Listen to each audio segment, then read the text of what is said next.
I'm prepared in every other way, but I have no idea if the technology is going to work. I mean, don't we all get that? Like holding our breath, please let this work. And if it doesn't, I have to improvise. But it's okay. We're good. We're here. We're here. So let's do a little introduction. Then we're going to get into so much information that is really, we all need about hormones and how to utilize them to our best advantage for our ongoing health. So as you know, I'm Lorna Kleidman. I'm an author. I'm a trainer. I'm a 5-time world champion in Kettlebell Sport. And my objective these days, and my mission in life actually, is to help women 40 and over, of which I am way past, to stay healthy, strong, have endurance, look great, feel great with no nonsense fitness. And I am so honored to present for us today, and I'm also going to learn a lot today. My physician of 13 years, Dr. Dana Cohen. Let me read her a little bit of her bio. So Dr. Cohen has been practicing integrative medicine for the past 25 years in New York City. She's a nationally renowned internal and integrative medicine specialist whose multidisciplinary approach has helped treat thousands of patients using a variety of therapies, and I can attest to that. She trained under the late Dr. Robert Atkins and Dr. Hoffman, a pioneer in integrative medicine in New York City, and she is board certified by the American Board of Internal Medicine. Dr. Cohen is also the co-author of the book Quench, Beat Fatigue, Drop Weight, and Heal Your Body through the New Science of Optimum Hydration. So welcome, Dr. Cohen. Thank you, Lorna. I'm so excited to be here. Thank you. My pleasure. So let's just dive into it. I mean, when I was 41, you know that I went into early menopause, same age my mom did, and I didn't know this. I spoke to my mom and I said, Mom, I don't have my period anymore and I'm getting hot flashes. And she said, yeah, I went through that the same age that you did at age 41. And when she was a maverick because she actually started hormone replacement after I was born. And you can imagine how different it was back when she was 41. She's 88 now, but she was doing hormone replacement. And today at 88, she is all there mentally. Her skin is gorgeous. Her posture is great. She works out twice a week. She's independent and she's had a great quality of life. So when I started going through the changes and I realized, oh my goodness, this is a hot flash. And I immediately sought out a doctor who would give me hormone replacement like my mom. I was like, I don't want to know about this. This is no. So tell us, educate us, enlighten us on why there's so much fear around hormone replacement and how we can start thinking about it and so forth. Okay, so prior to about 20 years ago, actually, Premarin was probably the most widely prescribed drug in the world, which was Premarin. It was hormone replacement. That's what we had then. And it was thought to be the fountain of youth. Everybody was put on Premarin and Provera, which is the synthetic progesterone. And it was wildly popular because it was thought to help with cardiovascular health and literally be the fountain of youth. And they decided to finally do a study, Women's Health Initiative. They did a massive study on it.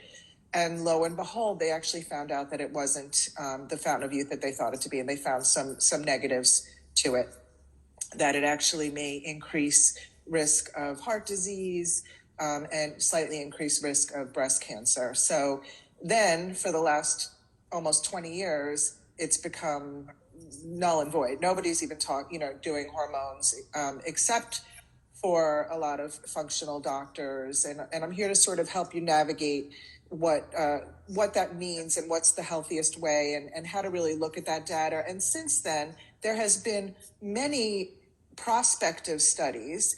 There is never, I just want to be clear, there's never been a randomized placebo-controlled trial on bioidentical hormones like the one that was done on Premarin and Provera. So I just want to also, just before we start, I want to differentiate what the two are. So Premarin is conjugated equine estrogen, which, funny enough, only a few years ago did it dawn on me where the name came up. Premarin, pregnant mare urine. So pregnant horse's urine is where it came from, the name. I don't know why, I've said it forever, and I knew it came from pregnant horses, but I was like, oh, pregnant mare urine.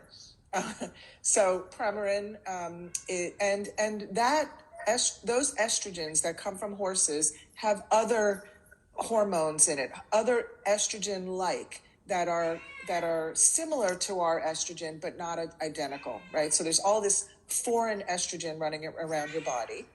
And then Provera, which is medroxyprogesterone acetate. So it's synthetic progesterone was what they were giving, and that's what that study was done on. You cannot compare apples to oranges, right?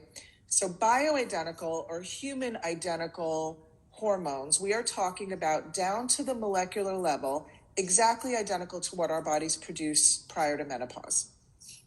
Now, we don't get it from another pregnant woman. It is manipulated in a lab, so it is made in a lab, but at the end result, the exact molecule is exactly identical to ours. Okay, so that's the difference. Mm-hmm. So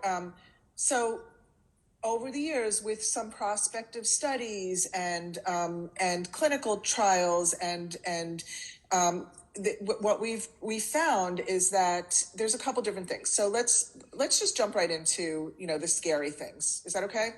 Yes, please. Okay, so let's jump into heart disease, because heart disease was the whole reason that really they thought about taking bioidentical hormones. It was not breast cancer. It was not anything. So what they found with heart disease is that if you, so first of all, blood clots, right? So blood clots is one of the reasons why we get heart attacks and strokes, right?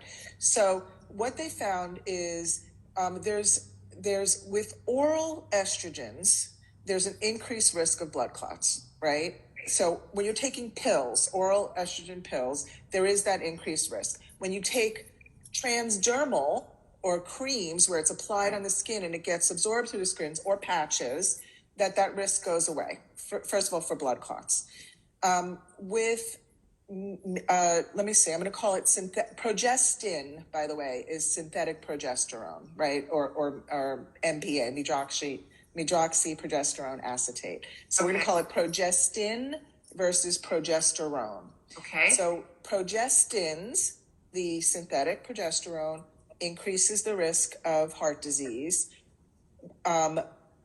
If you give it with, if you give estrogen with bioidentical progesterone, it's been shown to take away that risk of heart disease. So you're saying there have been no studies to date done on these healthful bioidenticals that you're referring to?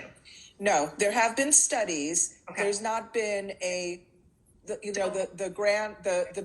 mother of all studies, right? Double-blind, right? Right.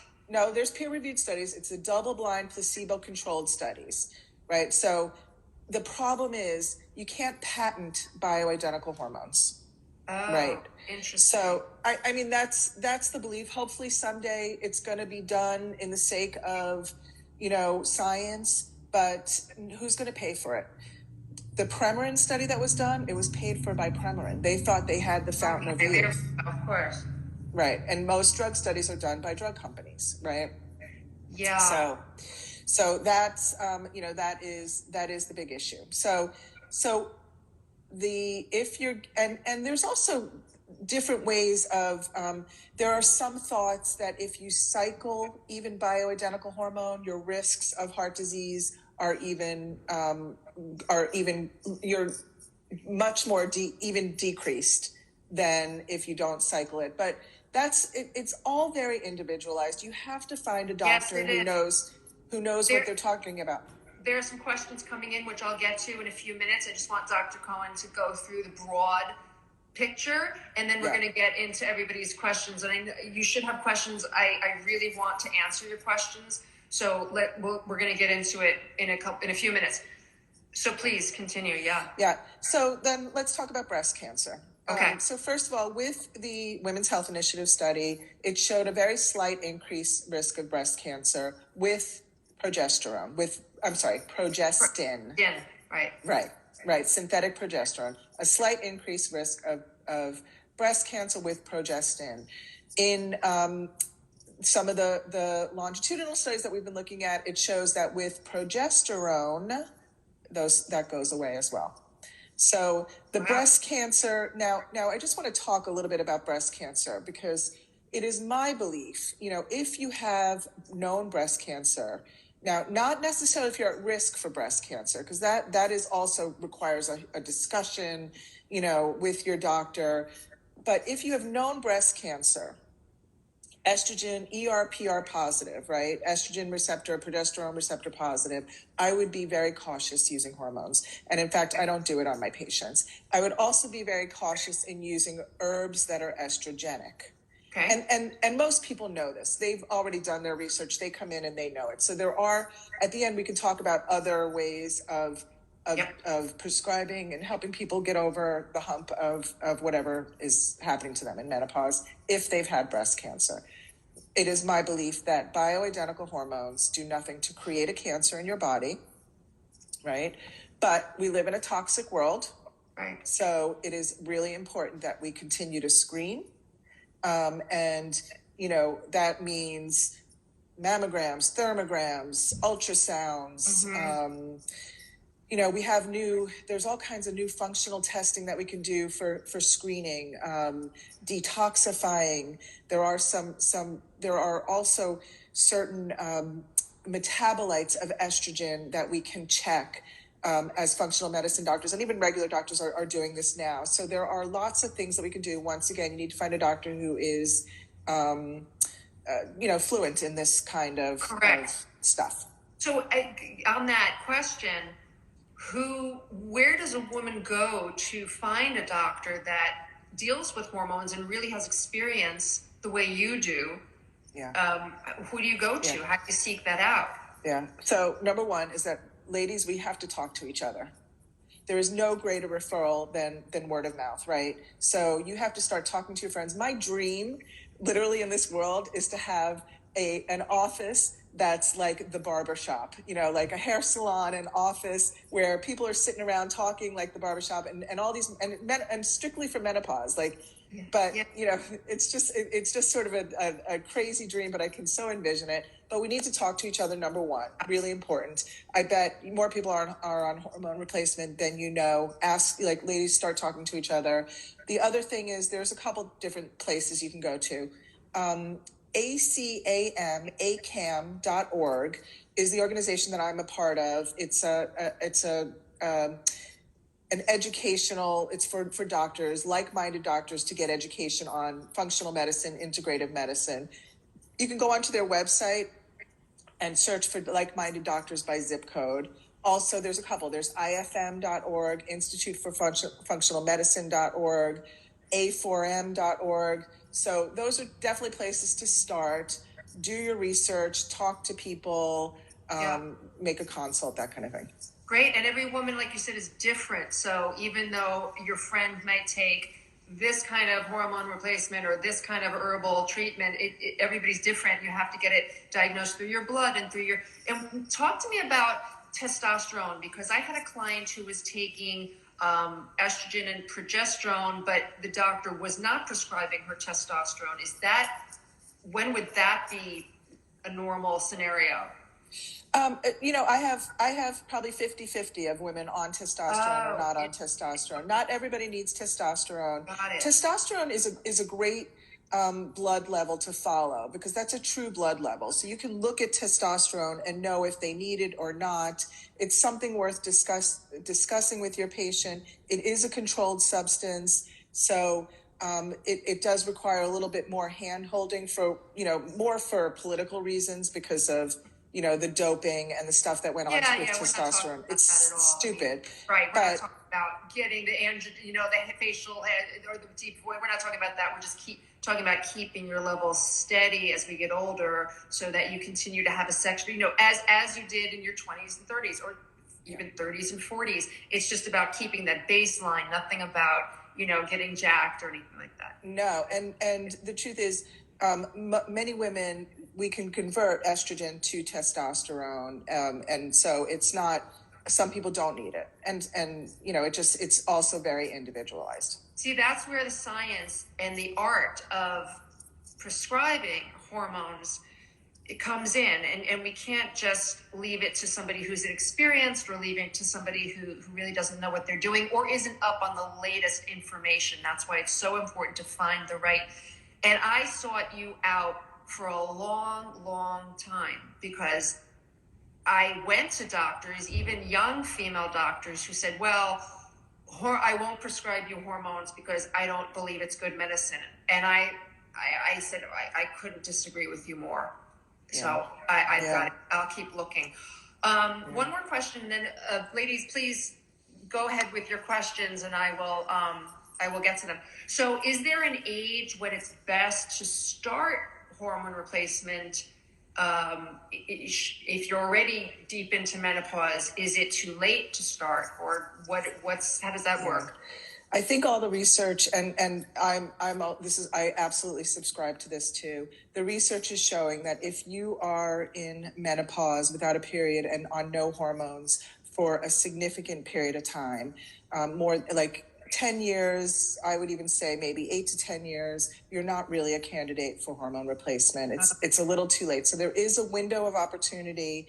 And what they're showing is that earlier on, so even right at menopause, perimenopause, earlier on, those are the people that really gain protection for dementia, for bone health.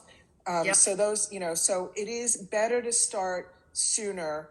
And in fact, if somebody comes into me they're 70, have never been on hormones, I most likely won't give them hormones. Yeah. So again, open your mind to this, speak to other women, speak to a doctor like you, and get on it sooner, and tell your daughters about it. Tell your friends' daughters about it. Tell them to look into it. It may not be right for you, but at least get educated about it, and don't be so afraid of it, because it's not the monster that it's been demonized to seem to be. So let me get to some of the topics. And if you're just joining us, this is Nice to Meet You Menopause. Now get out of my way. And I'm speaking with my physician of 13 years, Dr. Dana Cohen, who has been phenomenal in helping me stay at the top of my athletic game and feeling good, able to recover, and all of that. She does that for thousands and thousands of women. So there's Heidi said, the WHI study wasn't correct, and women in menopause need small amounts of transdermal. Here's a question. Needs to be management. Yes. What about estradiol suppository? Is that a good option, or is transdermal better? Also very individualized. I had a patient recently who was on vaginal estrogen. So suppository, I'm assuming they mean vaginally, not rectally, because I've never done that. So vaginal, before this patient, usually vaginal is not greatly absorbed systemically, right? So vaginal stays local. So it's great for people who don't want to go on systemic hormones. They just want to have some vaginal dryness. It's a no-brainer for most people. Vaginal estrogen is easy, is great. For systemic treatment, there's not a lot of research that shows it does what the bone health and even dementia risk early on. There's not a lot of research that it shows that. But I had a patient recently whose estrogen levels were sky high, taking vaginal estrogen only, and not even big doses. And it's crazy. And we went through the whole thing. And so she was absorbing it systemically. I don't know what that means, but no, it's not. It is, for me, vaginal estrogen is just for vaginal dryness. Okay. So it's not a great systemic, right? In your experience? I think so. Great. I think so.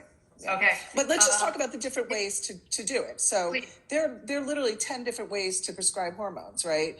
There are, we talked about the the synthetic hormones, which I've never prescribed. I came out of residency, worked for Dr. Atkins, and got on board immediately with bioidentical hormones. Thank God. And so then there's bioidentical. There are prescription bioidentical hormones. Vivel dot. Anything that's estradiol is bioidentical, right? And there's a couple others. There's I'm forgetting the names right now. So there's patches. There's creams, and then there's prescription progesterone, or also in a pill. I often prescribe progesterone in a pill more often. I do think it helps with sleep if you take it better at night sometimes, but it's also very individualized. Then there is compounded hormones. So, and by the way, there's patches also, estradiol patches, dots, those kind of things.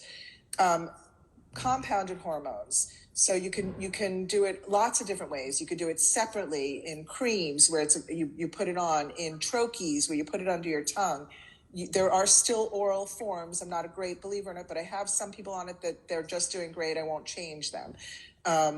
There are pellets, which I don't do in my office because I saw it. I don't like to cut people. It makes me. I just don't like it. It stays inside the. It goes in your butt. They do it like an inch incision. They insert these pellets and they stay there for anywhere from 3 to 6 months. You can't adjust the dose. Some people love it. I don't love it. It's definitely a possibility for some people. But it's a little brutal. Like it's invasive. Yeah. Yeah. I don't like to do it. I just don't like cutting people. So there's all different ways of doing it. And once again, it is very individualized. I typically, more often than not, will start people on a cream that has both estrogen and progesterone in it, or estrogen alone with oral progesterone to be taken at night. So, but there's, once again, it requires a doctor face-to-face to sit down and discuss. Absolutely. Another question we have, a woman says, I'm on estradiol patch and progesterone for 4 years. Do I have to increase the dose as I get older? No, not necessarily. You should be checked every, twice a year. If you're on just that, if you're on testosterone, that's a different story. But if you're just on estrogen and progesterone, you should have blood levels checked. See your doctor. I typically recommend people see me twice a year if that's all they are on, 4 times a year if they're on testosterone. So, but no, not necessarily. Right. Good. Yeah. And if you're just joining us again, this is nice to meet you, Menopause. Now get out of my way. And I'm here with my physician of 13 years, Dr. Dana Cohen. My best friend just joined. Hi, Patty. Hi, Patty.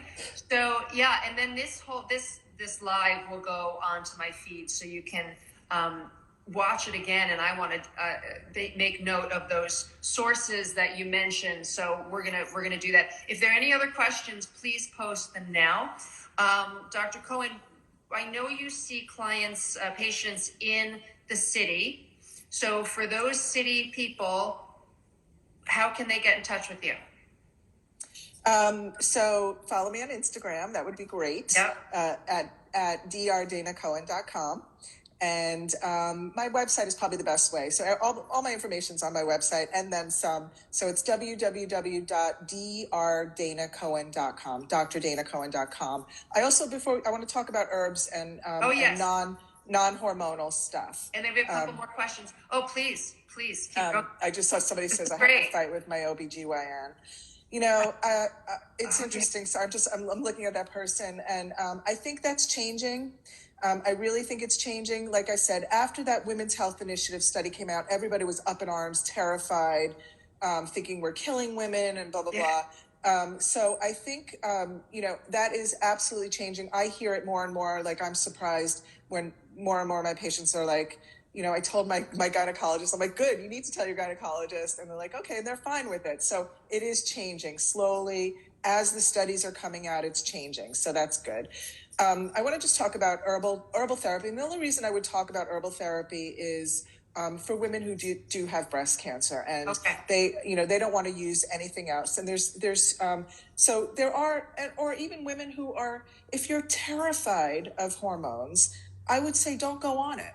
either arm yourself with information, read every book out there. By the way, Sarah Gottfried, MD, is the queen of hormones. She's got a bunch of books, a great website. Get on her radar. She's a Harvard trained doctor. She is brilliant. Start reading her books. But, if you're whatever's in your mind, if you're absolutely terrified of taking hormones, then don't do them. So there are some things, like I said, there are herbs, specifically black cohosh, maca, soy, dong quai. There's relicin is a very popular one. That's like a flower extract. Pararia mirificans is another herb. So there's all these herbs out there that are really powerful in helping specifically with hot flashes, because that's the worst one of them all. But vaginal dryness, I want to have a discussion about, because I have had more patients who have breast cancer and will not take anything, and rightfully so. And I have heard this over and over, that this has been a lifesaver for them. You can actually compound vitamin E and hyaluronic acid vaginal suppositories. Wow. Any compounded pharmacy would do it. That is a huge help for women with severe vaginal dryness. There's a new thing out that I'm really interested in too, and that is using radio frequency, it's an expensive procedure, but it's pretty phenomenal. Eventually I want to get one in my office. I don't have one yet, but that is, radio frequency uses heat to rebuild collagen. So it is a little bit of a procedure. It's not cheap. Vagina? In the vaginally, yes. Wow. Yeah, I actually had it done, full disclosure. Yeah. Because when I turned 50, I became my mother, and I never had kids, and for some reason I would cough and get a little like, what's happening down there? And that can happen, by the way, ladies. So you don't have to have 3 kids to get incontinence. It can just happen. So I did radio frequency, and it was unbelievable. Wow. And, but that's something that can be done once every 2 or 3 years. Wow. Yeah. So there's lots of things out there. There's lots of new things on the horizon, lots of herbs that you can take. Yeah. Yeah. Okay. So those are great herbs for the symptoms for women who are either terrified of the thought of using hormones, or if they have had cancer, breast cancer. Great information. Thank you so much. Let's see. What about supplements that increase estrogen metabolism, like DIM plus? Love DIM. DIM is diindolylmethane. Basically, it's made from cruciferous vegetables, very concentrated. And what it's been shown is that when we metabolize estrogen, there's healthy and not so healthy metabolites, and it pushes it towards those healthy metabolites. And there are even doctors that are doing research on that with breast cancer. So wow. That is absolutely something that I think is a great thing to take. We can actually measure levels of those metabolites of estrogen too, which is a good thing. So DIM is a no-brainer. It's great. I love it. Good. I just want to say, I think people often use DIM a little incorrectly. So they use it to get rid of estrogen. It doesn't get rid of estrogen. It doesn't detoxify you of estrogen. It just pushes it towards those healthy metabolites, right? So the best way, if people who have high estrogens, we get rid of estrogen in our liver. That's how we detoxify estrogen. So detoxing once a year is a really great practice that we should all get into. And I use a bunch of different, 3-week cleanses, liver cleanses, things like Thorn, Mediclear is one. Standard Process makes a great purification kit. They all have their detoxes. Once again, speak to a doctor who is familiar with detoxification. Let's do another live in a few weeks and talk about, because I've never been big on detoxes. I've never thought it was necessary, but now that we're talking about hormones and hormone regulation, I want to know more. So let's talk about it. Let's do another live. I think this is important, and I want to know more about this. So let's set up another date. Let me just say something about you, Lorna, though. First of all, you are my dream patient. You are so proactive in your care, and you're sweating, and the way that you eat, like, you probably don't need to detox. Like, you're doing it. Your body is functioning in a great way. So it's never a bad idea, but but you're in good shape. I'm very Still, the knowledge is important for me to know and for others to know. Yeah. And especially when we're talking about, not just losing weight or just, detoxing from a binging weekend or vacation, but really regulating your physiology. That's where it's at. And I want people to be, especially women, to be empowered with that knowledge. So let's do that. And so another question, if you're on hormones but still have symptoms like mood swings and hair loss, what do you recommend? Yeah, tough. That's a hard one because let's take them separately. Mood swings and even libido, those are complicated things. There's more often than not, hormones really help. Sometimes they don't. And then it dives into, there's many other sort of things that need to be looked at with that. So it's hard to say that hormones are, like, once again, most often it really does help. Sometimes it doesn't, and then it's complicated. Hair loss. So that's also, more often than not, hormones can help with hair loss. But that we need to find the root cause of what's going on with your hair loss. So are you converting to too much testosterone, or your like those testosterone levels? That's why you need to have blood levels checked every 6 months or something, and all of your hormones. Look at the testosterone. If you're converting to testosterone, your testosterone's getting higher, that could be why you're losing hair. Or, are you taking DHEA? So it's, once again, trying to find root cause and seeing where it is, but it's hard, it's very individualized and very personalized. Absolutely. Okay, in closing, one more question. And Heidi, I feel your frustration. She's saying, I printed the NAMS and other studies to show my doctor, and she still won't give me prescriptions for hormones. And that's just a shame. I know what I would do, but Dr. Cohen, tell us what we should do. Yeah, I mean, I hate to step on any toes, but I think it's time to find a new gynecologist. I'm sorry. There are quality of life is everything. If you are now, so I think you need to find somebody who is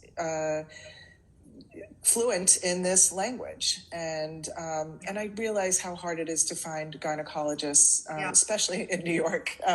But they're out there. I promise you, they're out there. They are out there. It takes a little legwork, and I have to tell you, I live in the tri-state. But if you weren't in Manhattan, I would travel to go see. I would go to Boston. I would travel to.